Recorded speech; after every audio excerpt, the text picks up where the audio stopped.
전국 대담 친구들 시간입니다. 강대강 대치가 아닌 재치 있는 입담과 썰이 존재하는, 그러면서도 현안은 날카롭게 들여다보죠.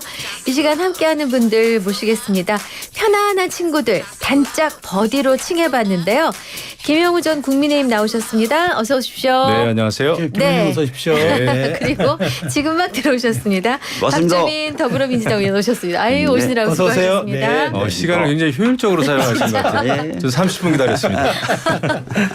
네. 네. 아유 정말 국회 사정이 빡빡하실 텐데 이렇게 또 네. 스튜디오에 찾아주셨습니다. 감사합니다. 박주민입니다. 네. 네. 자, 제가 본격적으로 질문 좀 드리면은 어제부터 이제 대정부 질문이 시작했는데 결국에 뭐 조금 하다가 결국 파행으로 끝나버렸습니다. 이제 뭐 사실 어제 김병주 의원이 이제 한덕수 총리에게 한미일 안보 관련 질의하다가 나온 이른바 동맹 발언 때문에 결국 파행으로 끝난 건데 뭐 사실 정신나간이라는 이 단어가 좀 문제가 돼서 이제 결국은 사과를 요구받았지만 하지 않겠다 해서 이렇게 된 건데 그럼 어떻게 박 의원님 이거 좀 먼저 여쭤볼게요. 그러면 이제 사과 안 하면 민주당 계속 이렇게 기조로 갑니까? 그러니까 정확히 얘기하면 이제 국민의힘에서는 사과를 하라라고 얘기를 한 거고요. 네. 거기에 대해서 민주당에서는 그러니까 저희 당에서는 사과할 수 없다. 네. 왜냐하면은 사실 이제 일본이 독도에 대한 영유권을 주장한다든지 영토권을 주장한다든지 해서 우리와 동맹까지 될 수는 없다라는 게 사실 그것도 국민의힘도 거기에 대해서 반대 안 할 텐데 이제 한미일 동맹이라는 표현을 썼단 말이에요. 그래서 네. 그 부분은 좀 그 부분 강하게 지적을 한 건데 네. 그걸 사과하게 되면 그러면 도대체 그러면 뭐 한일 동맹을 찬성을 하는 건지. 아니 그러니까 정신 나간이라는 그 부분을 네. 사과하라는 저는 저 국회 부의장의 요구로 들었거든요. 아, 예, 예. 네. 그래서 저희들은 여러 가지 이제 판단 끝에 현재로서는 사과하는 거는 맞지 않는다. 네. 이렇게 생각을 하고 있는 것 같습니다. 예. 근데 그 김현대 근데 추경호 원내대표는 뭐 윤리위 제소뿐만 아니라 뭐 이런 게 좀 강하게 지금 여기에 대해서 대응을 하겠다는 것 같은데 그렇게 되면 이제 국회는 장기 공전 갈 수밖에 없지 않습니까?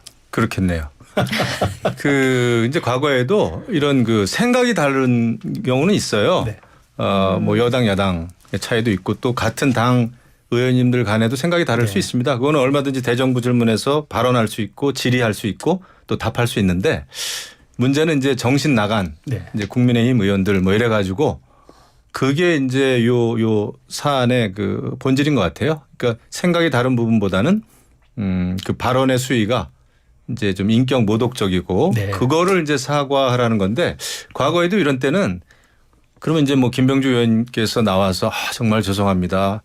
국민의힘 여러분 뭐 이렇게 하라는 게 아니고 과거에도 그냥 유감 표명 정도는 했거든요. 이런 일이 벌어지면 저의 발언으로 인해서 국회가 파행된 데 대해서 제가 좀 책임의식을 느낍니다. 유감입니다 하면은 그거는 뭐 엄청난 사과는 아니지만 그래도 회의가 속개될 수 있는 명분이 되잖아요. 근데 그거를 지금 안 하시겠다고 하는 것 같아요. 또 민주당은. 근데 김병주 의원님은 제가 국방위원장 할 때 또 한미연합사 부사령관도 하시고 굉장히 정말 나이스한 분이고 그런데 이제 국회 들어가시고 나서 좀 굉장히 강해지셨어요. 작년에 국정감사 때도 대통령실에 간첩이 있다 막 이런 취재 발언을 해가지고 한번 난리가 났었는데 근데 이거는 당 차원에서 그냥 유감 표명하고 다시 하는 게 어떤가 싶어요. 근데 박 의원님 그렇게 되면은 이제 뭐 대정부 질의 속개가 안 된다 하더라도 그러면은 특검법은 그래도 다 또 그러면 상정해서 또 처리하는 겁니까 그러면? 기본적인 방침은 그런데요. 네. 제가 이제 여기 방송 오면서 확인을 해보니까 아직 지도부에서도 이제 명확하게 방침을 정한 건 아닙니다. 아직 아니고. 이걸 어떤 식으로 풀지에 대해서 지도부 차원에서 고민을 좀 하는 것 같고요. 조금 있어봐야 될 것 같습니다. 그러니까 오늘 할 건지 내일 할 건지 아직까지 구체적으로 정해지지 않았다. 그런 것들이 이제 디테일하게 정해지지 않은 것 같습니다. 아직 그러니까 오늘 좀 지나봐야. 그럼 오늘 안 할 가능성은 높겠네요. 이렇게 된다 그러면. 아니 뭐 그런 것까지도 조금 지켜보실 필요는 있을 것 같습니다. 아직 2시까지는 40분 이상 남았고요. 5분 10분 사이에도 막 바뀌는 그렇군요. 그것이 국회라서요. 대한민국 정치에서 5분 10분은 조선왕조 100년쯤 걸립니다. 자, 근데 민주당이 이제 결국 이렇게 되면은 이제 특검법을 상정을 하게 되면은 결국 또 그러면 이거는 뭐 통과가 될 테고 통과가 되면 또 그럼 국민의힘은 김 의원님 또 필리버스터 내지는 또 거부권을 요청하는 거 대통령한테 그거밖에 할 게 없겠네요. 그렇죠. 좀 답답하죠. 지금 뭐 필리버스터 한다고 해도 그거 뭐 저 24시간 내에 민주당을 비롯한 야권에서 그 반대하면은 못 합니다. 그러니까 24시간 내에 5분의 3이니까 180석인가요? 네. 180석은 금방 되잖아요. 그렇죠. 네. 민주당하고 조국 혁신당만 합해도 뭐 182석 정도 되니까. 아, 192석이죠. 아, 182석이 맞네. 네. 170 더하기 12죠. 182석인데 그렇게 되면은 필리버스터가 뭐 의미가 없겠죠. 없죠. 24시간 지나면 상황이라면. 종료가 되는 거죠. 예, 네. 종료되기 때문에 아마 민주당이 그 숫자로 밀어붙이면 그 법안 발의하는 것까지는 뭐 문제가 없겠어요. 이렇게 볼 때는. 그러면 다시 이제 대통령실에서는 거부권 또 할 것이고 그러면 그 이제 21대 국회 말에 있었던 일이 그대로 반복이 되는 거죠. 네. 참 딱합니다. 국민의힘으로서는 뾰족한 수가 없잖아요. 지금 숫자가 밀리기 때문에 네. 여기서 뭐 장애 투쟁을 한들 아니면 뭐 로텐더에서 무슨 피켓 시위를 한들 단식을 한들 머리를 깎든 방법이 없어요. 네. 그래서 다른 방안을 내야 되는 게 제가 볼 땐 맞습니다. 다른 방안이라면 네. 그래서 이제 뭐 한동훈 그 후보 같은 경우에 이제 제3자가 특검을 추천하는 방식을 네, 네. 제안을 했는데 그게 뭐 제가 이제 정답이라는 건 아니지만은 이렇든 저렇든 다른 그 방안을 내서 민주당이 지금은 굉장히 강경하긴 한데 네, 네. 그 제3안에 대해서도 굉장히 강경한 것 같아요. 그거 안 된다. 이런 쪽인데 하지만 그래도 민주당 내 몇 분은 그 뭐 검토해 볼 필요가 있다라는 얘기가 있었단 말이에요. 네. 그러니까 국민의힘으로서는 민주당을 조금 이렇게 흔들어 놓을 필요는 있죠. 정성호 의원 같은 분이 그렇게 한번 그렇죠. 말씀을 했던 적이 예, 있었죠. 네. 근데 방금 그 얘기 하셨으니까 이 박범계 의원은 한동훈 후보의 제3자 추천하는 대통령에게 면죄부를 주는 꼼수다. 이러던데요. 그러니까 중재안이 싫다는 게 민주당의 중론이신 거죠, 박 의원님. 그러니까 지금 제3자 추천안 중에 대법원장이 추천하는 거 같은 경우는 전에도 제가 한번 말씀드렸던 것 같은데 심판이 선수를 추천하는 셈이 되는 이 자리에서 거라서 말씀하셨습니다. 네. 법리적으로도 좀 문제가 있다라고 지적이 돼 왔던 모델이에요. 네. 네. 좀 이상하잖아요. 대법원에 결국은 사건이 올 텐데 그 대법원이 수사할 사람을 지정을 하는 거예요. 그러면은 과연 이게 이제 법리적으로 맞냐 네. 이런 얘기가 나올 거고 그다음에 이제 대한변협에서 추천하는 것도 좀 얘기가 나옵니다. 네. 3자 추천으로. 근데 저희가 발의했고 통과됐고 그다음에 대통령이 거부했던 21대 법안이 그런 구조예요. 대한변협 회장이 4명을 추천하고 그걸 민주당이 4명 중에서 2명으로 줄이는 역할만 합니다. 그래서 원천적 추천권을 대한변협 회장이 갖고 있었던 건데도 네. 대통령이 거부했는데 뭐가 다른 게 있어요. 그래서 다른 게 없어서 현실적으로 저희들이 봤을 때는 지금 제3자 추천안이라는 것 자체가 그렇게 실효적이지도 않을 뿐만 아니라 정부와 여당 입장에서도 받을 수 있는 안도 아니다라는 말씀 드리겠고 그다음에 솔직히 말씀드리면 지금 어느 언론이나 또 어느 뭐 국민이나 대다수 국민이 보기에 대통령도 좀이 아니죠. 대통령도 수사 대상이다 이 특검에. 그러면 대통령으로부터도 확실히 독립된 사람이 수사를 하는 게 맞거든요. 그러면은 야당이 추천하는 게 맞아요. 이런 거는. 그래서 오히려 야당이 추천하는 구조로 가는 게 맞다 이렇게 생각됩니다. 그 논리적인 비약이신데요. 그 야당이 추천하면은 그 야당이 대통령이 심판하겠다는 거죠. 그 대법원장이라고 하는 자리는 좀 다릅니다. 심판이에요. 그거 확실해요. 그 우리 박주민 의원님이 말씀 너무 잘하셨는데 대법원장은 그 법에 관한 한 우리 대한민국의 심판장입니다. 그거는 그 합의된 사항이고 그건 산권 분립이든 뭐 이걸 다 떠나서 그리고 모든 국민들은 대통령 포함 모든 국민들은 대법원의 판결에 순응해야 될 또 의무도 있습니다. 그런 대법원장이 추천하는 그 특검을 믿을 수 없다라는 것은 법원을 믿을 수 없다는 거예요. 이 나라의 사법 체계를 믿을 수 없다라는 걸로 논리적으로는 제가 볼 때 그래요. 근데 형사란 시스템이 어떤 식으로 발전해 왔는지만 알면은 김 의원님이 저렇게 말씀하실 수가 없어요. 원래는 규문주의 뭐 이래가지고 심판이 수사도 하고 예전에 원님 재판처럼 네. 수사하고 판결하고 다 했어요. 근데 그게 말이 안 된다 그래서 수사하는 사람, 재판하는 사람 계속 분리하는 식으로 왔거든요. 근데 이게 다시 내가 추천해서 추천한 사람이 수사하게 만들고 내가 판단한다는 구조로 돌아가는 거라서 근대 또 현대 형사 시스템에 기반이 되는 원리를 허무는 것이 돼서 옛날부터 비판을 받았던 모델이에요. 이 모델이. 근데 대법원장이 수사의 주체는 아닙니다. 검찰이 하는 것이고. 추천을 하잖아요. 그러니까 추천을 하는 건데. 제가 과거에도 또 그런 제가 예가 의원님 있어요. 보고 수사를 하라고 해서 제 앞으로 갖고 오라고 하는 거예요. 제가 의원님이 마음에 들어. 그래서 갖고 오면 내가 추천한 사람이 수사해서 갖고 온 건데 그러면 제가 뭐라 그럴 거야. 그래도 지나가는 사람 10명한테 물어보세요. 이재명 당대표가 추천하는 사람하고 대법원장이 추천하는 사람하고 누가 그나마 공정하게 특검으로서 역할을 할 것인가. 저는 거기에 답이 있다고 봐요.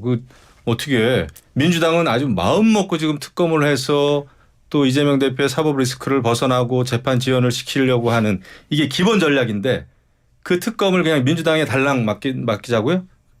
그게 공정하다고요? 저는 두 분 말씀 같은데. 듣다 보니까 이건 뭐 여야 합의로 특검을 추천하기 전에는 이 논쟁이 끝나지 않을 것 같습니다. 근데 이제 그게 불가능하죠. 그러니까 지금 이게 무한 굴레에 예. 빠지듯한 느낌인데 맞아요. 어쨌든 이건 또 지켜보기로 하고요. 다음 이슈로 한번 가보겠습니다. 사실 어제 더불어민주당이 이제 검사 4명에 대한 탄핵 소추안 발의했습니다. 이원석 총장이 강하게 반발했는데요. 이재명 방탄이다. 이거 박 의원님 어떻게 보세요? 일단은 이제 죄송합니다. 검사를 네네. 검사 탄핵한 탄핵. 거에 대해서 이제 따지려면 개별 사안을 좀 봐야 돼요. 네네. 그래서 이제 뭐 검찰총장이든 아니면 여당에서 하는 얘기가 맞는지 틀린지를 네. 검토해야 되는데 예를 들어서 이런 겁니다. 강백신 검사 같은 경우요.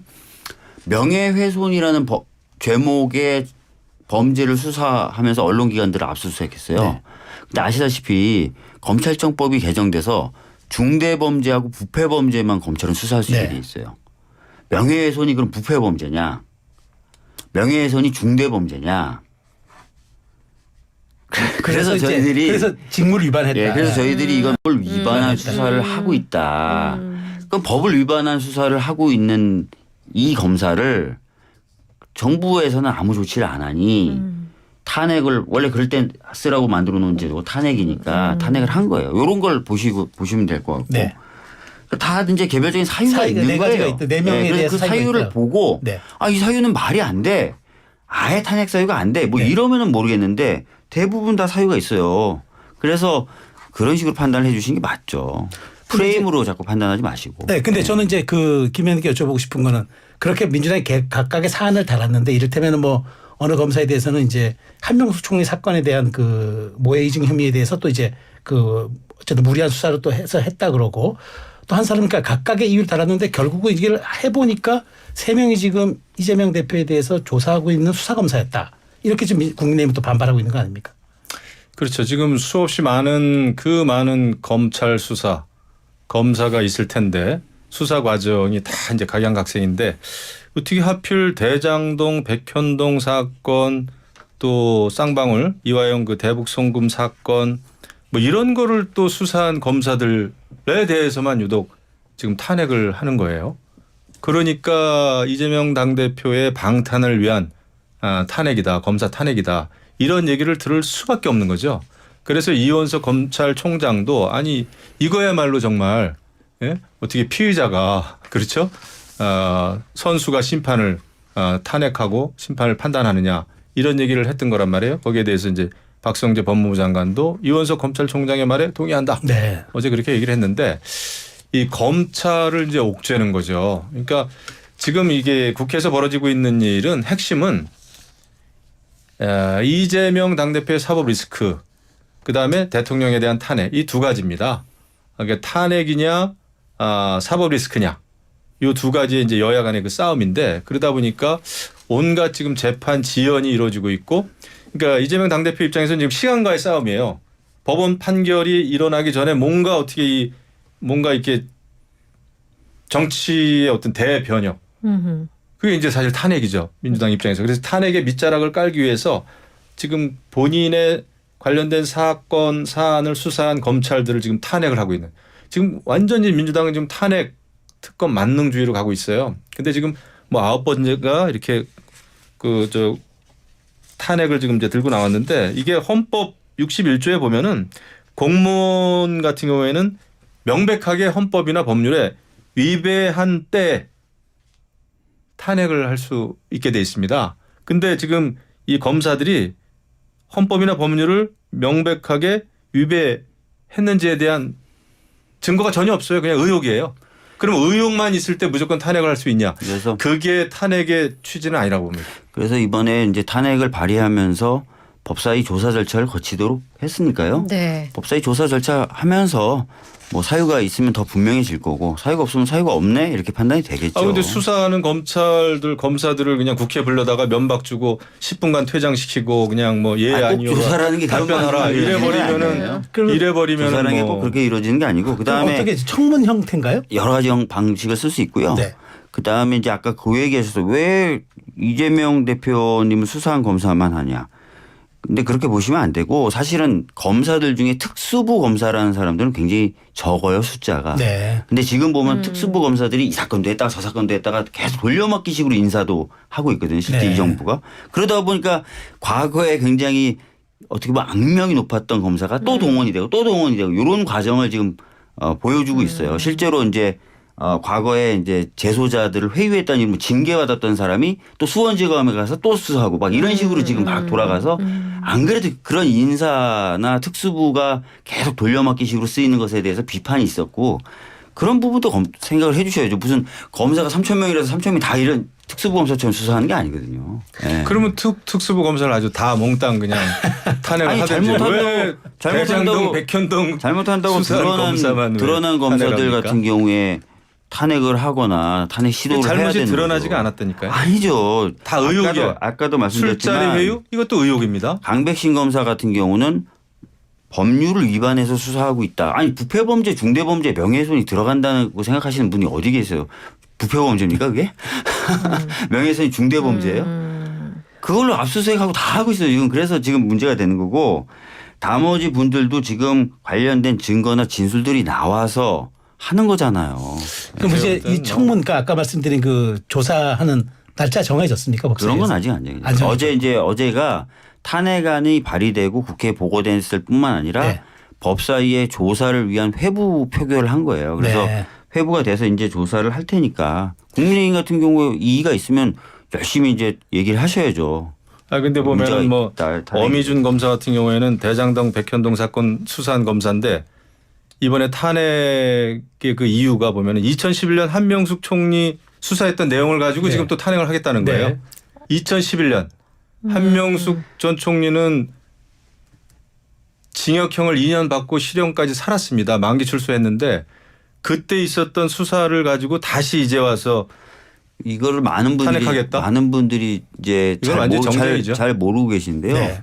한명숙 사건에 대해서 이제 대법원에서 유죄 판결이 나온 건 맞아요. 네. 맞고 그걸 부인할 사람은 아무도 없어요. 근데 그 수사 과정에 대해서 뒤늦게 대법원 판결이 있고 나서 뒤늦게 실제 그 재판에 나와서 증언했던 사람들 중에 내가 검찰로부터 회유 네. 등을 통해서 증언 연습 등을 했고 그 연습된 대로 내가 증언을 했다라는 제보가 있었고 이른바 모회의증인 거죠. 그렇죠. 네. 그래서 그거 관련돼서 법무부가 자체 감찰해서 실제 증언 연습이 있었다는 결론이 나왔어요. 네. 근데 실제 증언 연습이 있었다는 결론은 나왔지만 그 당시 그 사건을 수사했던 검사들에 대해서는 아무런 처분이 사실상 없었던 거죠. 그러면 어떻게 해야 됩니까? 근데 제가 볼 때는 그냥 가만히 있어야 되는 거예요? 이거 저 김영철 검사도 뭐 최순실 조카 장시호 뒷거래 했다고 네. 이것도 탄핵했는데 그 장시호 자체가 자기가 거짓말했다 네. 이걸 밝혔어요. 그러니까 그냥 다 이렇게 법원의 어떤 그 판결에 대해서 불만이 있는 거를 탄핵을 통해서 지금 오히려 이제 검찰 그 수사에 대해서 이렇게 문제 제기를 하면서 엄청나게 시간 끌기를 하는 것 같아요. 이게 그냥 민주당의 아버님을 지키기 위한 행보가 아닌가 이런 생각이 듭니다. 알겠습니다. 이거 네. 요거는 이제 법사위 조사. 김영철 검사에 대한 부분도 뭐 그 장시호 그분이 뒤늦게 뭐 부인은 했다지만 그 당시에 공개됐었던 여러 녹취를 보면은 좀 뭐 그냥 진짜 다 완전히 허위라고 보긴 어려운 내용들이 포함되어 있잖아요. 네. 구형 내용을 미리 다 알고 있었다든지 그런 부분은 사실 의혹은 뭐 제기가 짚어봐야죠. 됐는데. 예. 그래서 지금 저희가 법사위로 회부해서 조사하겠다는 거 아닙니까? 알겠습니다. 그럼 법사위 조사도 하지만 이상한 거에 대해서 그러면 수사도 이상하지만 수사하지 마 이렇게 해야 되겠네요. 다 의혹 가지고 수사하고 풍문 갖고 수사하는 건데요. 그 법사위 조사가 한번 이루어질 때 요 주제는 다시 한번 다뤄보기로 하고요. 네. 시간이 빠듯하니까 다음 이슈로 가겠습니다. 네.